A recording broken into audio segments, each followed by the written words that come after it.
The Praying Hands. Back in the 15th century, in a tiny village near Nuremberg, lived a family with 18 children. 18.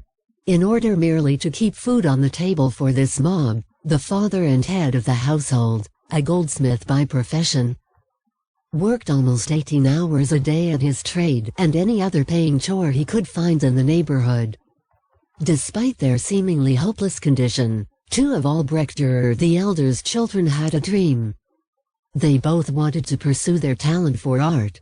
But they knew full well that their father would never be financially able to send either of them to Nuremberg to study at the academy. After many long discussions at night in their crowded bed, the two boys finally worked out a pact. They would toss a coin. The loser would go down into the nearby mines and, with his earnings, support his brother while he attended the academy. Then, when that brother who won the toss completed his studies, in 4 years, he would support the other brother at the academy, either with sales of his artwork or, if necessary, also by laboring in the mines.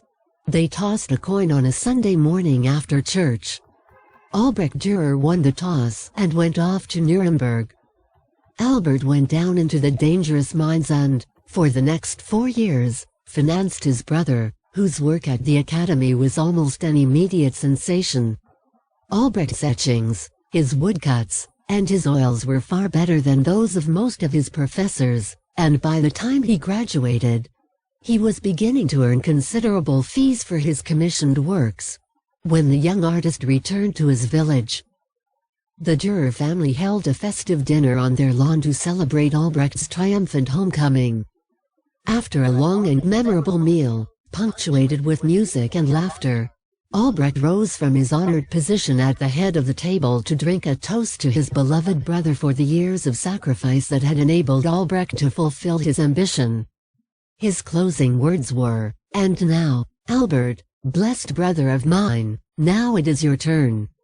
Now you can go to Nuremberg to pursue your dream, and I will take care of you." All heads turned in eager expectation to the far end of the table where Albert sat, tears streaming down his pale face.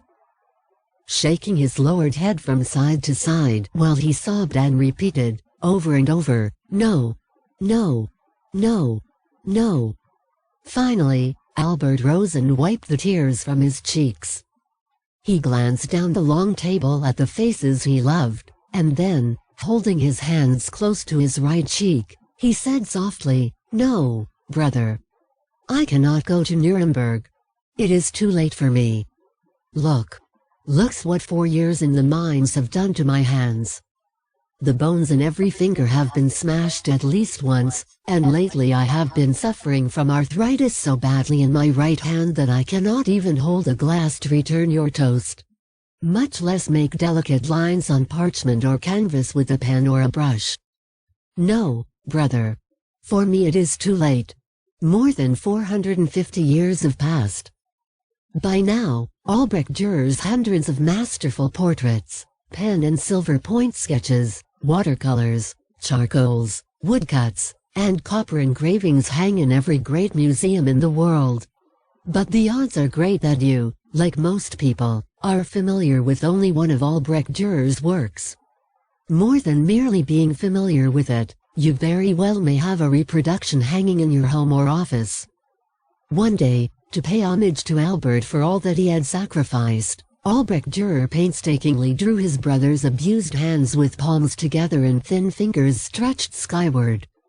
He called his powerful drawing simply Hands, but the entire world almost immediately opened their hearts to his great masterpiece and renamed his tribute of love The Praying Hands. The next time you see a copy of that touching creation, take a second look. Let it be a reminder, if you still need one, that no one ever makes it alone. Remember, it is not the burdens of life that weigh us down. It is how we handle them,